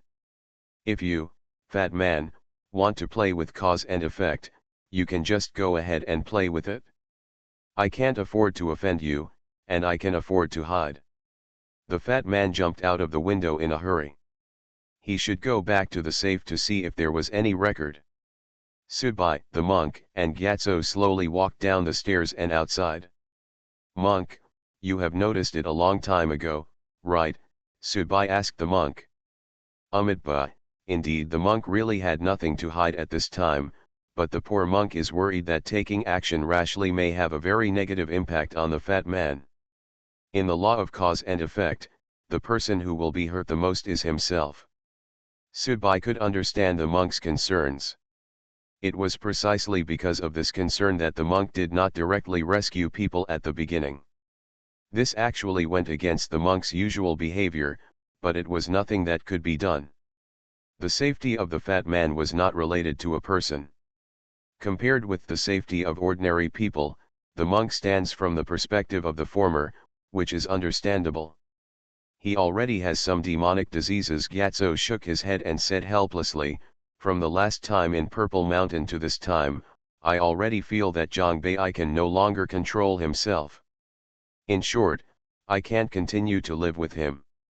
He should be inseparable. I wiped my own memory to include myself in the cause and effect. Although I don't know the specific operation and arrangement, he has now that I can put myself into the experiment, I no longer care about my own safety. So what do we look like in his eyes? Sudbai lit a cigarette and smoked it while walking. The three of them walked back home slowly, with the door open. After the three of them walked into the hallway, they saw the fat man sitting alone on the sofa, holding a small book in his hand. Seeing Sudbai and the others coming back, Fatty threw the small book on the coffee table, feeling helpless and at a loss. Sorry, my bad. Sudbai walked to the coffee table, picked up the small book, and read it. There are not many words, but the basic points are recorded. As Fatty had guessed before, the people who died and the people who almost died were not actually directly related to debt collection. It was Fatty who used his own methods to forcibly distort the theory of karma and retribution. After the ghost dies, he will take revenge on the perpetrators. People who kill themselves, even from the perspective of a living person, are actually considered normal behavior and a matter of course. However, Fatty directly changed this rule, thus creating a closed cycle. However, one thing is quite interesting. None of the ordinary people the fat man found to conduct experiments was a good bird. The old woman with the armband once secretly drowned her newborn granddaughter because of her patriarchal thinking. She wore the woman in the blue high-heeled shoes had indeed killed someone with her car but had escaped legal sanctions because of family ties. One mistake and it's over. Sudbai handed the small book to the monk and Gyatso, then bent down and looked at the fat man. You should know that I didn't kill you with one shot before, I already did it the utmost restraint. The fat man covered his face with his hands, rubbed it, and then smiled. Brothers, I'm stuck in it and I can't pull it out. I can't look back. From the moment I knelt under the purple mountain, I knew I couldn't look back. It's so beautiful and charming. You know, it is the drug addiction of our listeners. You are obsessed with it and addicted to it. Even if you know that it may eventually kill you, you still enjoy it. I can even do things like erase my own memory and put myself into the causal line. Dab I don't know if I knew you would come back at that time, and I don't know if I deliberately included you in the list because it wasn't written in the book. I don't know, but probably, I think it should be so. Brothers, I don't want to wipe my tears anymore. Let's separate first. I am too dangerous. I feel like I am a dynamite barrel now. The next time we meet, I should be the high-level audience. If you don't become an advanced listener, you also know what the outcome will be. The fat man stood up and raised his head slightly, as if he was suppressing his inner emotions. Subai didn't say anything, the monk didn't say anything, and Gyatso didn't say anything. The four of them had actually passed the emotional stage long ago. Oh, of course, except for Subai's occasional illness, Subai also had for the people he cares about, such as the little guy, to continue to let the fat man live with him and others is also a kind of irresponsibility for the little guy. God knows that one day the fat man will have another brain attack and put the little guy into the trap. Are you there? I'm going to pack up my things. Monk, you can change the magic circle again. I feel that my current state will be difficult to alleviate unless I am promoted to a senior audience. You should also work hard. After saying that, the fat man came over, looked at Subai, then at the monk, then at Gyatso, then turned back to his room to pack his things. The monk sighed and went to make a pot of tea, while Gyatso and Subai sat on the sofa respectively. Cause and effect. Subai said these two words: if you don't study cause and effect, you can't become an advanced listener. Cause and effect is the fastest shortcut to a high-level listener, Gyatso said, because understanding the past, predicting the future, and erasing the fear of the unknown can give people the greatest courage and thus become a high-level listener. It's hard to take shortcuts. Subai took the teacup handed over by the monk. For the audience, there is no easy way out, the monk said. Okay. Subai took a sip of tea and placed the teacup heavily on the coffee table. Brothers, let's spread it out. Is there any one of you who also understands cause and effect? Let's at least be. It's easy to get together and relax, and the rare friendship accumulated over the past 2 years while living under the same roof is not in vain. Living room. There was silence for a moment. Terror broadcast. Author, Chunji Dixiaolong. Chapter 668.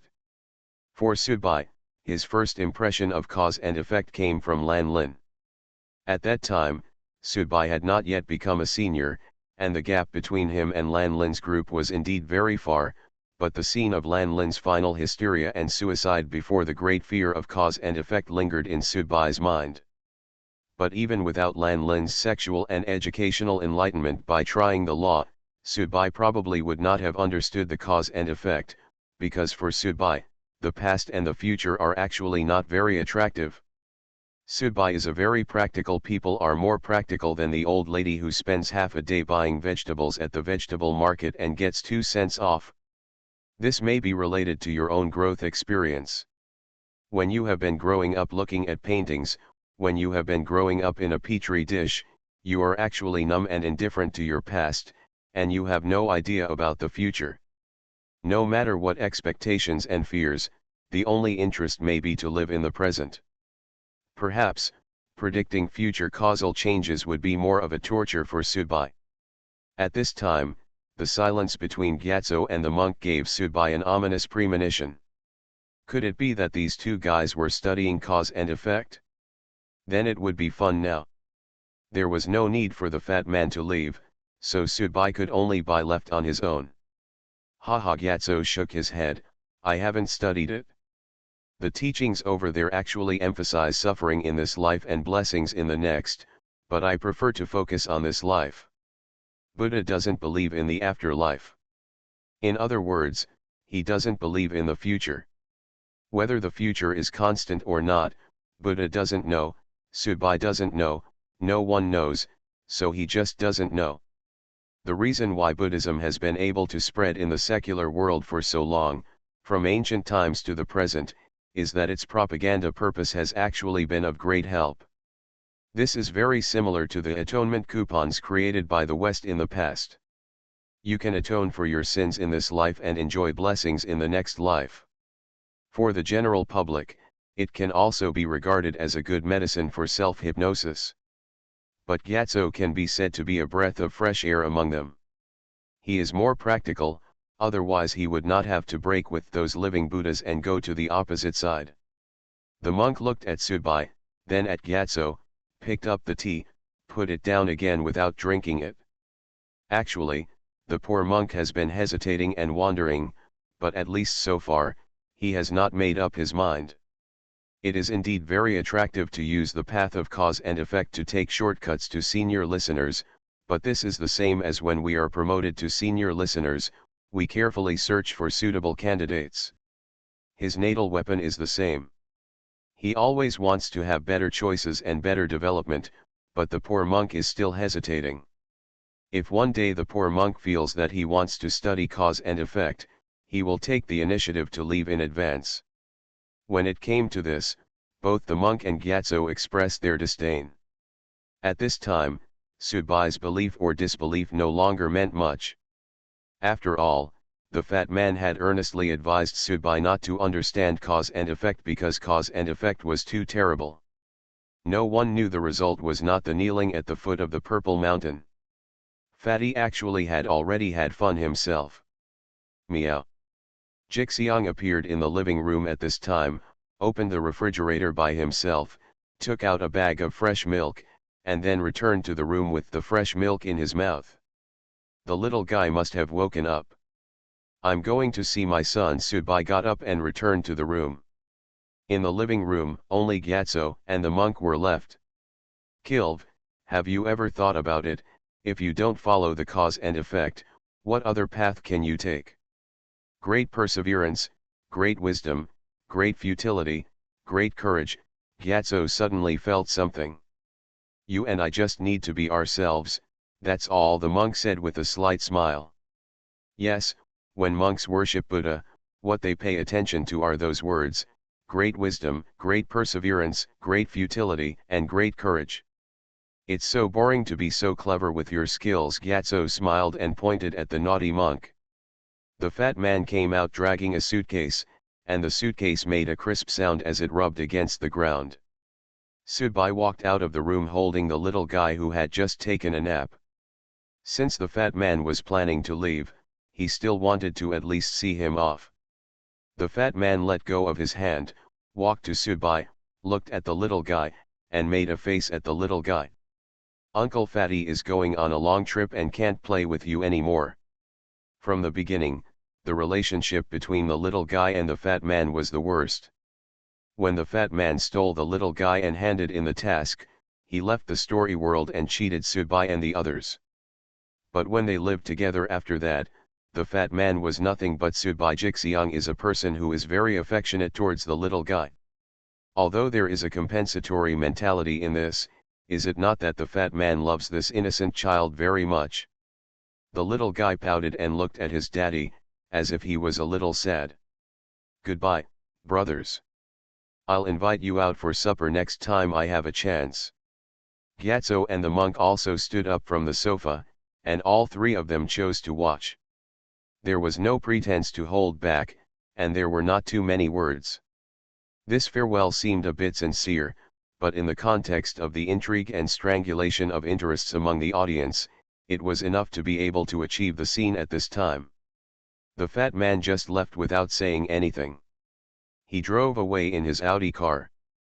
The room that was originally home to 4 grown men suddenly lost one person, and that person was the best at stirring up the atmosphere. As soon as the person left, the room slowly became deserted. The little guy was sitting on the sofa watching TV, while Sudbai and the other 3 were sitting on the other side. Monk, please change the formation, Sudbai reminded. Sudbai had no intention of denying the sadness that Fatty showed during the parting just now. It should be true sadness and some real reluctance.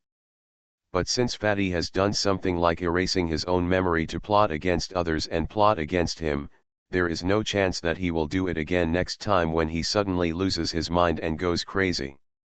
And the formation of the old Fang family was actually modified by Fatty. Now we can only ask the monk to change it again, just in case. The monk nodded, I will change it tonight. After saying this, the three of them fell silent. After a while, Gyatso stood up and said, I'm going back to my room first. The monk looked at the little guy and then at Subai, are you hungry? I want to eat vegetarian food, Subai said to the monk. Okay, the monk stood up and entered the kitchen. Subai then stood up. At this time, it was difficult for him to describe his mood in words. Too much sentimentality? No. But he was not as resolute as iron. Opening the curtains, Subai wanted to take a look at the dusk outside, but suddenly found that a tender green seedling had grown out of the pit where Jixiang had planted it before. The vegetarian meal made by the monk was very delicious and tasty, but at the dining table, the little guy ate happily alone, while the other three ate peacefully. It's not that I miss the fat man, but because without the fat man, the dining scene really wouldn't be that lively. Xiezhen, have you become a senior audience? Subai asked. I don't know, the monk shook his head, but according to what you said before, I think he will be close. After all, he has sent his boss to preach, and it is his turn. He is stuck at the peak of the advanced audience. Son, it's been a while. After people become high-level listeners, it will not be so easy to meet them in the future, Gyatso said. After all, with different identities and statuses, the circle will also be different. Yes, senior listeners have their own circle of senior listeners. Senior listeners look to senior listeners. Even if you are the best among senior listeners, it is actually no different from senior listeners looking to low-level listeners. By the way, I have a reward. You can use the permission 3 times through the official account backend. Now I can check whether Ziza is a senior listener. Subai took out his mobile phone as he spoke. There are only 3 opportunities, and you just waste them like this. The monk swallowed a mouthful of food, obviously feeling that Subai's move was a bit wasteful. Didn't Gyatso just say that if Xiezhen has become a high-level listener, wouldn't it mean that if I send him a WeChat message or make a phone call, he will become a high-ranking listener? Subai opened the official account and entered Xiezhen 2 words. Soon, a graphic message was sent. Subai clicked on the graphic news. The cover showed a photo of Xiezhen when he was relatively young. It should be a photo of him when he first became a listener. Then, below was a series of records recording Xiezhen's birthplace, and when he entered what story world. Material. When you get to the bottom, the latest situation appears. Xiezhen, promoted to senior listener on April 7, 2017. This is a high-level audience, Subai said to the monk and Gyatso. The promise that we should never forget each other whether we are rich or noble will probably come to nothing. Don't forget where the relationship between you and him comes from. People have asked you for help so many times, but you would rather travel to Dali, Gyatso reminded him at this time. That would be even more of a loss. I missed an opportunity to embrace high-end audiences. The 3 of them chatted and joked casually. At this time, Subai's cell phone suddenly rang. Subai was serving soup to the little guy. When he put the bowl in front of the little guy, he took another look at the call notification. It was an unfamiliar number. After clicking to answer the call, a car horn sounded on the other end of the phone. It was obvious that the other party was on the side of the road. Hey, is this Subai? Haha, who are you? Subai was a little unhappy with the other party's tone. You don't need to know who I am, but I have one thing to remind you now, and that is. Do. The person on the other end of the phone was stunned because Subai hung up the phone directly. Gyatso asked casually while eating the food, who is it? Gyatso also knew that no one would call Subai's number, and no one in the secular world would contact Subai. A show-off Subai pushed the phone aside indifferently. Ji Xiang, who was lying on the sofa and had never been interested in human food, suddenly sat upright at this moment.